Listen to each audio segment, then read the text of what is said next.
All right, hi everyone. Today we're going to be talking about how keypads work, and this is going to relate to the security lab that you're going to do in EES 1011 in a couple of weeks. So we're going to start off with a discussion about how keypads work by looking at the keypad that will be interfacing to the fidgets board. So this right here is the keypad. And this right here is your fidgets board. All right. Now, what's important to know is that on your fidgets board, there's 4 digital outputs that we'll be interested in using. And as well, there's going to be 3 digital inputs that we're going to use. Now, the digital outputs on the fidgets board that you're using are the red terminals, the red posts, and the digital inputs are the black posts that we see right here. Okay.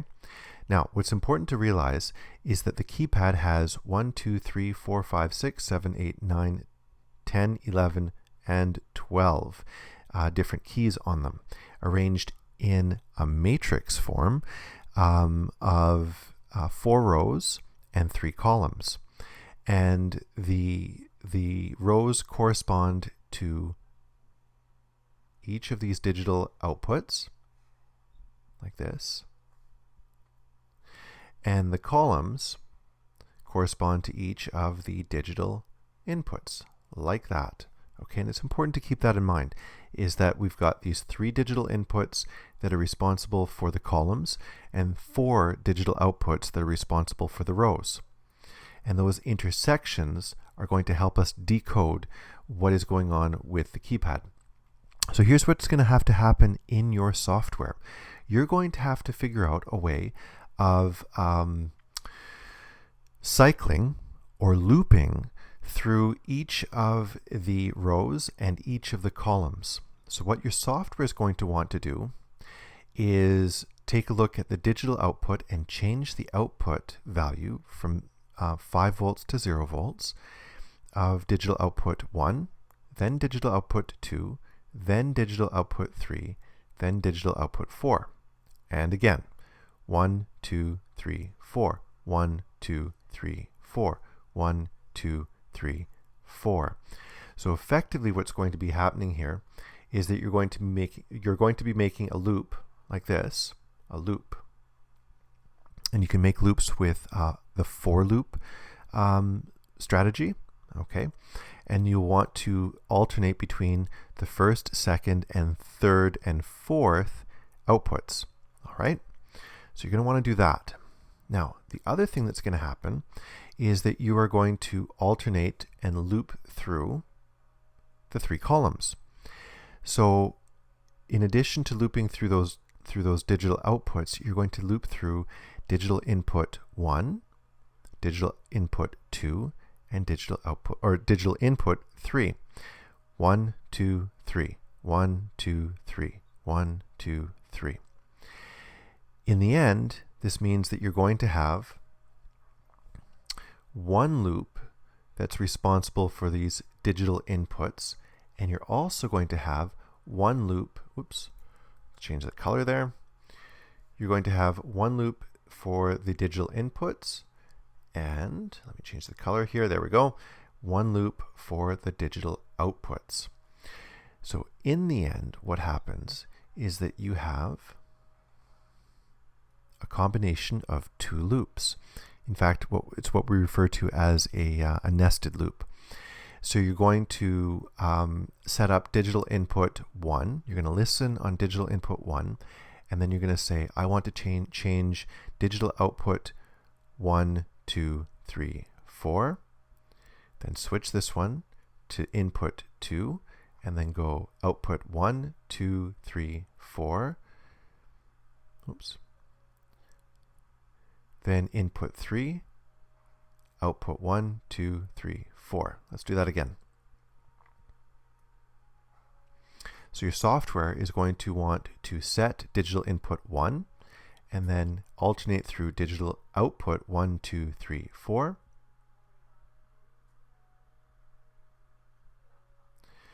Input 2, output 1, 2, 3, 4. input 3, 1, 2, 3, 4. Now, how does this end up working in terms of detecting buttons on the keypad? Well, what ends up happening is that you've got somebody who's going to press down on the keys somewhere. And let's say they're going to press down on button, let's say 6. All right, so your program resets and you listen on digital input 1 and you output on digital output 1, 2, 3, 4. Did any of those 4 combinations enter in contact with the button 6 right here? And the answer is no. So what you need to do is switch over to digital input 2 and then reset digital output 1 and cycle through again. 1, 2, 3, 4. Did any of those intersect with the button press? No, they did not. So we do it again. We switch over to digital input 3 and digital output 1. Was there an intersection? Whoops. Let's move that right over there. Was there an intersection here? The answer is no. We switch over to digital output 2 and bingo, we have an intersection. The intersection happened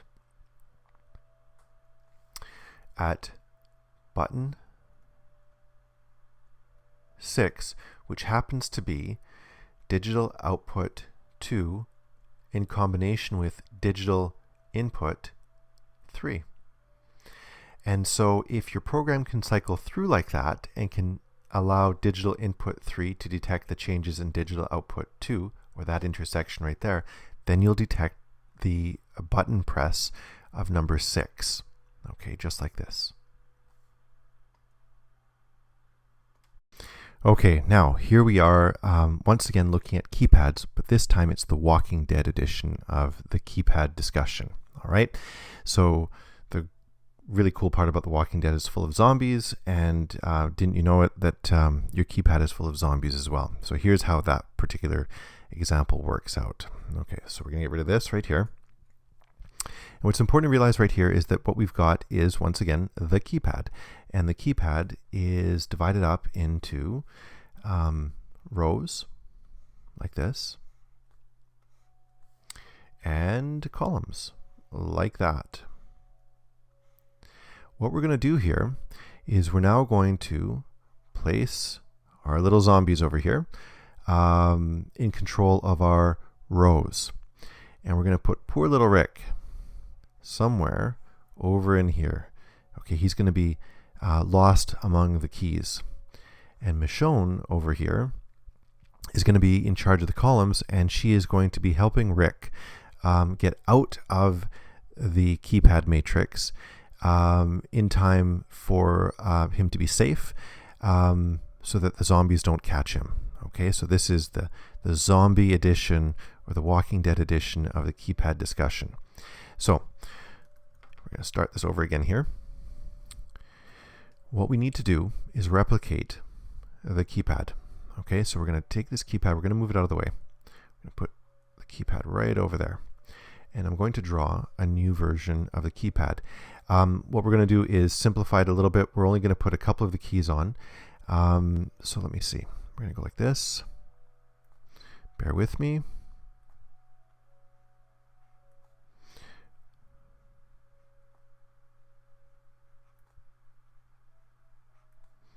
Like this. We need to make up some rooms.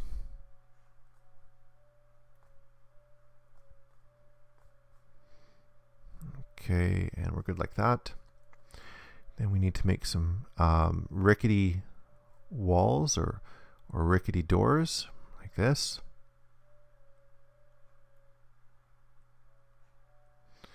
There we go, like that. And then we have to label each of these rooms. Okay, so I'm going to label this one as room 3. This is going to be room 2. Let me see, 2, 3, 4, 5. This is going to be 5. And this is going to be 6 right here. We're going to line up the zombies somewhere along over here. We're going to put poor little Rick somewhere in here. And we're going to put Michonne down here in charge of the columns. All right.